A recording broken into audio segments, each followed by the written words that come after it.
بسم الله الرحمن الرحیم. کابل هومیوپیتک نه ډاکټر سید حسین شاه تاسو ته مخاطب یم. نننۍ ویډیو موږ د 14 اگست په حواله باندې کوو. زما طرف نه د کابل هومیوپیتک طرف نه د کابل هومیوپیتک د سټاف طرف نه ټولو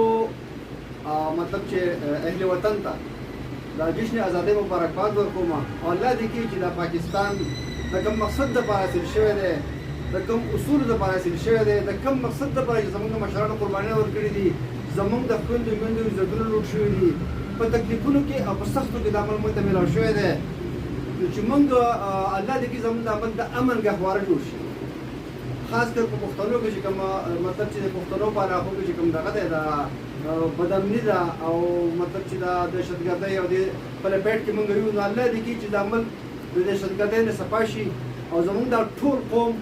او یو موټی شي او یو اواز شي او پاکستان په دنیا کې هسې هم روښانه دی، چې د یو روښانه ګل په شان دی، د یو پرقنده نور په شان دی، د یو پرقنده سحر په شان دی، د یو ښکلي او مزیدار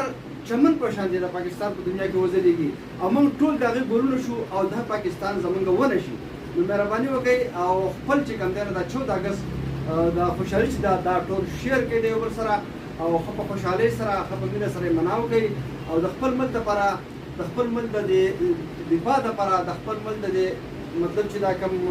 بدامني ده یا په دې ملک چې کوم ښکته بره ده چې دې لپاره دواګانې دې باندې خصوصي دواګانې وکړئ چې زموږ د مشرانو کوم مقصد دپاره د عمل حاصل کړی دی، نو چې هغه مقصد آیا مقصد کې موږ کامیاب شو. د پاکستان مقصد هغو دا ویلی چې پاکستان کا مقصد کیا لا اله الا الله محمد رسول الله، نو چې په دې ملک کې د لا اله الا الله او د محمد رسول الله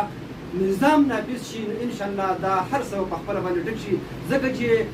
مطلب چې په د الله په نظام کې چې کوم امن دی، کوم سکون دی، نو دا په هېڅ کې هم نشته. زما طرف نه یو ځل بیا ټولو